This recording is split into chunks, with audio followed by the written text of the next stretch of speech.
Welcome to The Explainer. Today, we are strapping in for a massive, action-packed fantasy epic that completely redefines the revenge genre. We're talking tactical sword fights, brutal monster warfare, and literal sky-shattering dragons. If you love a story where a brilliant, battle-hardened underdog systematically dismantles the corrupt system that ruined his life, well, you are in the exact right place. Let's dive right in. So what actually happens when a betrayed one-man army is murdered only to respawn in the body of the kingdom's absolutely most useless noble? That's the core question we're tackling today. We're looking at a classic underdog reincarnation setup, sure, but with a protagonist who is so intensely competent that he takes a tragic twist of fate and turns it into an absolute masterclass in vengeance and empire building. Okay, let's dive into this. To really grasp the scale of this vengeance, we have to look at where our hero actually came from. Our protagonist, Ravenvault, was the son of an honorable but pretty minor aristocratic family. Year 1, absolute disaster. His family is framed for treason, his parents are killed, and Raven gets a cruel so-called mercy. A 10-year sentence on the front lines of the Demon Slayer Corps. Guys, this is literally a suicide squad. It's meant for criminals. But Raven, he isn't normal. He grinds through the absolute hell of the trenches, maxing out his combat and regeneration stats, and literally transforms into an unkillable one-man army. Fast forward to year 10. He actually survived. He has exactly 13 days left until he earns his freedom and can finally clear his family's name. But right at the finish line, he's betrayed and murdered. Now, to understand exactly how that murder goes down, we gotta talk about the power scaling in this universe. In this world, a dragon is the ultimate weapon. We are talking about a walking tactical nuke here. Literally no demon is surviving a one-on-one with a dragon. And there is only one family with the cheat codes to actually tame these beasts, the Pendragon bloodline. This makes them by far the most overpowered house in the entire empire. So, for Raven's final mission, he gets assigned to protect a young, super pampered noble named Aaron Pendragon, who's bringing a legendary white dragon to the battlefield. Raven thinks, okay, this is an instant win scenario. But man, he couldn't have been more wrong. June 21st, the ultimate betrayal. Out on the battlefield, this majestic white dragon mysteriously refuses to fight and just gets completely overrun by demons. In all the chaos, Raven's own commander, a guy named Baltai, runs a spear right through Raven's chest. And then Baltai drops a terrifying truth bomb. The entire 10-year struggle, the fake treason charges against Raven's family, the suicide squad, the whole shebang was a rigged game from day one. Baltai casually beheads the young Aaron Pendragon and then swings his sword, decapitating Raven too.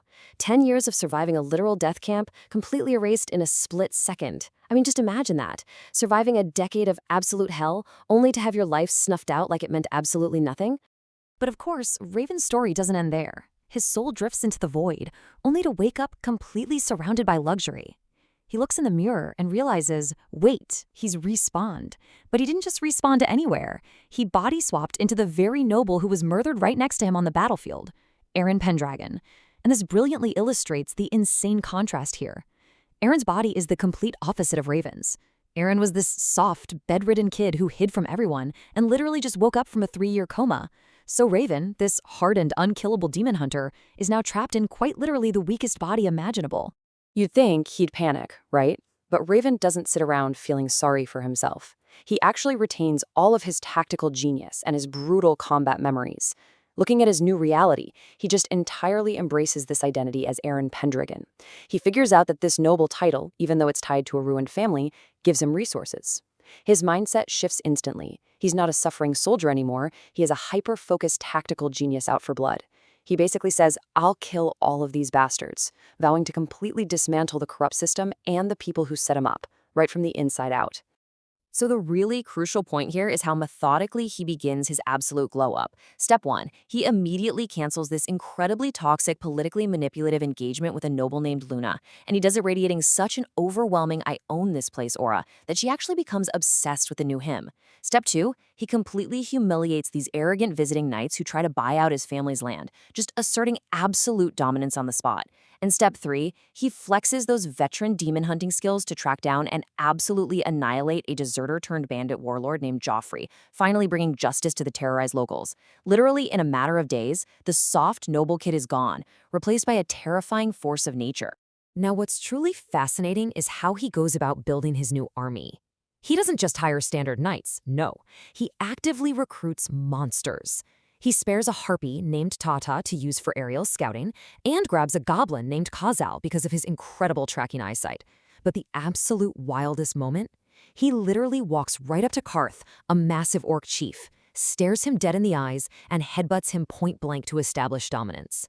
I mean, no fear whatsoever. The orcs respect absolute strength, right? So after witnessing Aaron's insane combat reflexes firsthand, Karth and his entire tribe swore absolute loyalty. Aaron is building a totally unconventional, fiercely loyal one-man army empire. But listen, to truly secure his power and protect his new family, he absolutely needs the ultimate Pendragon asset, the mausoleum. Now, this isn't just some creepy old tomb, it's the ancient lifeline of the family. It houses their fortune, their hidden knowledge, and, most importantly, the familiar spirit of Soldrake. Basically, every Pendragon heir has to pass a deadly trial in there to prove their worth, and if he fails, the whole family crumbles. So for Aaron, who is, secretly Raven, this is essentially a high-stakes speedrun to unlock those ultimate VIP Pendragon perks. And the journey inside? It is a cinematic masterpiece of a boss fight. First, Aaron's squad gets ambushed by these invisible wraiths, enemies that cause instant death if they even touch you. Aaron just uses his insane veteran reflexes to frame-perfect parry their scythes. It's wild. Then an orc mage and his squad literally drops a world tree nuke. Yes, a massive botanical explosion that just completely obliterates the undead army. Finally, with the path completely cleared, Aaron just charges ahead and solos the Lich Boss. He entirely dismantles the undead threat all by himself to save his squad from what was basically a guaranteed wipe. So he finally reaches the top and summons the spectral dragon. But things don't exactly go as planned. This massive dragon leans down, looks deep into his soul, and delivers this chilling line. "You are not Aaron Pendragon. Do not think you can deceive my gaze." And then the dragon forcefully dives right into his mind, dragging up all of his most painful, traumatic memories of torture and betrayal. It builds massive suspense. You're sitting there thinking, is the dragon going to just end him right here for being a fake? But instead, Aaron pushes straight through the mental torture. He fully accepts both his past as Raven and his future as Aaron, and he actually successfully forms the pact. But guys, here is the massive lore twist. The spirit he just bonded with, Soldrake, she isn't just some sacred forest guardian. She is the legendary Queen of Dragons. Literally, the Queen. The exact moment this pact is sealed, the sky goes pitch dark, and 6 other terrifying, massive dragons descend from the clouds. They're drawn by the immense power of the Queen, and it immediately hints at this much larger, god-tier conflict brewing in the background. Aaron hasn't just leveled up here. He has officially stepped onto the chessboard of gods. Let's move to see how this builds, because with a literal Dragon Queen at his side, Aaron rapidly expands his tactical alliances, turning into an unstoppable geopolitical force. He recruits Isla, an incredibly elite Griffin rider who used to be a super famous mercenary. He's got Killian, a fiercely loyal Pendragon knight leading his ever-growing army. And in a brilliant tactical move, Aaron figures out the secret identity of a wealthy merchant named Ron. He recognizes Ron as a retired hero from the legendary Tower of Twilight and recruits him to be the economic mastermind of his territory. He's really no longer just a lone fighter anymore. He is a full-blown economic and military powerhouse. Armed with this newfound power, he steps right into the deadly, cutthroat world of noble politics. And honestly, he navigates it without even breaking a sweat. When he faces the psychopathic Prince Ian, who tries to crush Aaron using his royal aura, Aaron just flexes his own overwhelming dragon aura and completely shuts the royal tyrant down. It's so satisfying. He outmaneuvers the deeply corrupt governor, Count Segunda, right at his own lavish banquets. But hovering above all of this political maneuvering is a shadow network run by the mysterious Dark King. And this Dark King has definitely realized that Aaron is a massive threat to his secret world order. But right in the middle of all this conquering, the story hits us with a crushing emotional gut punch. Aaron decides to visit the old territory of his original family, the Vaults. He finds his family's graves and speaks to their old loyal butler. Aaron casually asks about the second son, Raven. But the butler just looks at him, totally confused, and says the Vault family only ever had one son. The name Raven Vault never existed in this world's history. His entire past identity, all that immense suffering in the Demon Corps just to clear his name, it was completely scrubbed from reality. I mean, he is absolutely devastated. Pushing through that pain, Aaron finally pieces together the flashback of how his family actually fell all those years ago.